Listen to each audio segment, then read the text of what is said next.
Hey, what's your name? My name's Madison. And what do you do? I am a second year science student majoring in biology.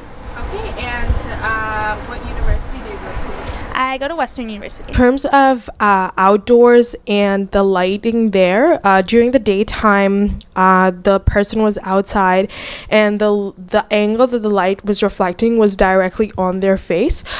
So we could see their face, but then there was a lot of exposure and contrast, which made it almost disturbing to see the texture that came on camera. So that would be one of the big things that if you want to get clear features and proper video recording in terms of editing, and just to get proper video like composure, it's important that we're located in a place outdoors where the light is not directly reflecting off the person's face but kept in a better angle, so it's easier to see their features and it's not a disturbing view. This for a fashion show at Western? Yes, I am. And how many years have you been with them? This is my second year. Okay, and over the past 2 years, what would you say is the best thing about your experience with Spark?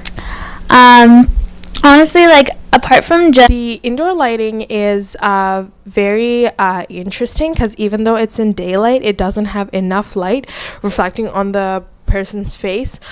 So you can't really see their eyes, and it's a lot of shadows from their faces. Because I was using it in a living room and there was natural light coming from the windows, it wasn't enough to show the features of the person and what they were saying. So it does make it a little harder to see in daytime indoors without artificial lighting. Body is part is. Sorry. Can we rephrase that so I don't laugh? So since you said your legs are one of your most dominant features because of sports and so forth, what would you say is your weakest? In terms of nighttime, the outdoors one had very dim lighting. It was in the same location.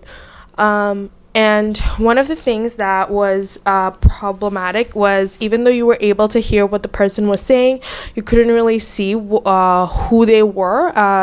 You could basically see none of any of their features on their face. You could just see their body shape and see that there was a little bit of movement. You could see their teeth, but not really features of their eyes or nose. And it was very dim lighting. You could see the jacket. So it's important to have brighter lighting and get a better lighting exposure if it's during the nighttime and outdoors.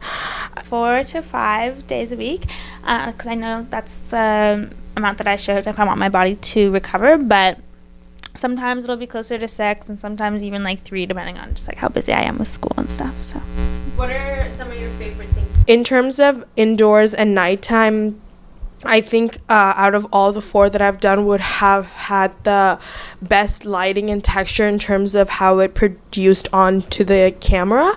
So even though the person was talking, you could see clear features, you could see clear shadows. And overall, it had a greater appeal. The texture was not disturbing at all. The light was artificial, obviously. It was through a lamp that was directly reflected onto the person, but it was angled for sure. Again, if the light was directly on their face from a straight angle, the texture of their face would be very textured. The reason that I decided to choose the same location to do indoors and outdoors was to show that there's consistency and that we could provide better lighting in terms of having better production and showing people's outlines and features of their face.